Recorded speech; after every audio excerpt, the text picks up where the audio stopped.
ಆತ್ಮೀಯ ಸಹೋದರ ಸಹೋದರಿಯರೇ, ನಾವು ನಿಮಗಾಗಿ ಒಂದು ಸಂತೋಷದ ಸುದ್ದಿಯನ್ನು ತಂದಿದ್ದೇವೆ.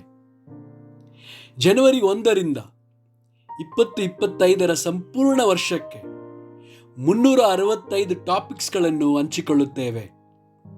ಪ್ರತಿದಿನ ಒಂದು ಟಾಪಿಕ್ ಮತ್ತು ಅದಕ್ಕೆ ಸಂಬಂಧಿಸಿದ ವಚನಗಳನ್ನು ಹಂಚಿಕೊಳ್ಳುತ್ತೇವೆ. ಇದನ್ನು ಕೇಳಿ ಧ್ಯಾನಿಸಿ ಆಶೀರ್ವಾದ ಹೊಂದಬೇಕೆಂದು ಪ್ರೋತ್ಸಾಹಿಸುತ್ತೇನೆ. ದಯವಿಟ್ಟು ಸಬ್ಸ್ಕ್ರೈಬ್ ಮಾಡಿ ನಿಮ್ಮ ಸ್ನೇಹಿತರೊಂದಿಗೆ ಹಂಚಿಕೊಳ್ಳಿ.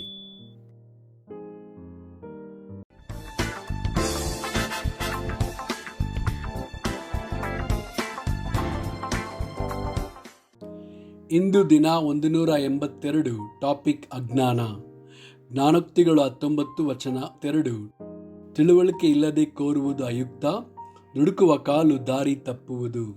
1 ಪೇತ್ರನು 1 ವಚನ 14.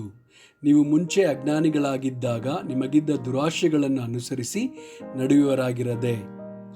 ಎಫೆಸದವರಿಗೆ 4 ವಚನ 18. ಅವರು ನಿಷ್ಪ್ರಯೋಜನವಾದ ಬುದ್ಧಿಯುಳ್ಳವರಾಗಿ ನಡೆದುಕೊಳ್ಳುತ್ತಾರೆ. ಅವರ ಮನಸ್ಸು ಮೊಬ್ಬಾಗಿ ಹೋಗಿದೆ. ಅವರು ತಮ್ಮ ಹೃದಯದ ಕಾಠಿಣ್ಯದ ನಿಮಿತ್ತದಿಂದಲೂ ತಮ್ಮಲ್ಲಿರುವ ಅಜ್ಞಾನದ ನಿಮಿತ್ತದಿಂದಲೂ ದೇವರಿಂದಾಗುವ ಜೀವಕ್ಕೆ ಅನ್ಯರಾಗಿದ್ದಾರೆ. ಯೆಶಾಯ 44 ವಚನ 18. ಇಂಥವರು ಏನೂ ತಿಳಿಯದವರು, ಏನೂ ಗ್ರಹಿಸಲಾರದವರು, ಅವರ ಕಣ್ಣು ಕಾಣದಂತೆಯೂ ಹೃದಯ ಗ್ರಹಿಸದಂತೆಯೂ ಯೆಹೋವನು ಅಂಟು ಬಳಿದಿದ್ದಾನಲ್ಲ. ಅಪೊಸ್ತಲರ ಕೃತ್ಯಗಳು 17 ವಚನ 30. ಆ ಅಜ್ಞಾನ ಕಾಲಗಳನ್ನು ದೇವರು ಲಕ್ಷ್ಯಕ್ಕೆ ತರಲಿಲ್ಲ. ಈಗಲಾದರೋ ಆತನು 4 ದಿಕ್ಕಿನಲ್ಲಿರುವ ಮನುಷ್ಯರೆಲ್ಲರೂ ತನ್ನ ಕಡೆಗೆ ತಿರುಗಿಕೊಳ್ಳಬೇಕೆಂದು ಅಪ್ಪಣೆ ಕೊಡುತ್ತಾನೆ.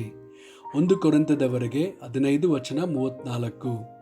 ಇಂಥ ಅಮಲಿಂದೆಚ್ಚೆತ್ತು ನೀತಿವಂತರಾಗಿರಿ, ಪಾಪವನ್ನು ಬಿಟ್ಟು ಬಿಡಿರಿ.